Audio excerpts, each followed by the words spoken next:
Suomessa osakerahastosijoittaja joutuu keskimäärin pulittamaan yli 1,5% vuotuiset kulut. Luku perustuu Suomi-rahastojen keskimääräiseen kokonaiskulusuhteeseen, joka pitää sisällään lähes kaikki rahaston hallinnoimista syntyvät kustannukset. Tämän lisäksi rahastosijoittajan tuotto rasittaa kuitenkin myös rahaston kaupankäynnistä syntyvät kulut. Tavalliselle, aktiivisesti hoidetulle osakerahastolle tästä syntyy jopa 0,5% lisäkustannus. Tämä tarkoittaa, että kokonaiskustannukset yltävät 2% vuodessa. Kun tätä 2% suhteutetaan osakemarkkinan keskimääräisen 7% vuotuisen tuottoon, ymmärtää, että kulujen merkitys ei voi olla vähäinen. Mutta miten iso tuo vaikutus on?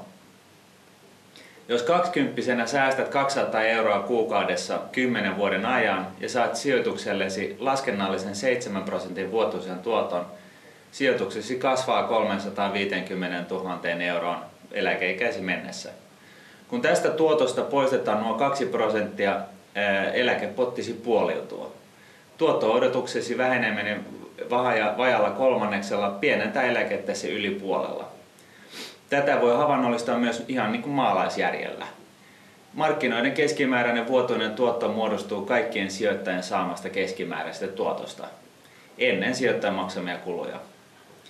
Kuvaajassa sijoittajien saamat keskimääräiset tuotot on suhteutettu markkinoiden vuotuiseen tuottoon, joka tässä näkyy katkoviivana. Monet ovat saaneet sijoituksilleensa kutakuinkin markkinatuottoa, muutamat markkinoita huomattavasti parempaa tai huomattavasti huonompaa tuottoa. Mutta kaikki eivät voi keskimäärin saada joko markkinoita parempaa tai huonompaa tuottoa. Eihän. No nyt, jos kuvaajaan lisätään nuo 2% kulut, koko kirkonkellon muotoinen sijoittajista koostuva jakauma siirtyy kulujen verran vasemmalle. Huomaa, että markkinoiden keskimääräinen tuotto kuuluu nyt parhaimmistoon, koska sitä eivät kulut rasita. Tästä seuraa mielenkiintoinen johtopäätös. Sijoittamalla muita kustannustehokkaammin varmistat jo tänään, että sijoituksesi tulevaisuuden tuotto kuuluu parhaimmistoon. Mitä pienemmät kulut, sitä paremmin pärjäät.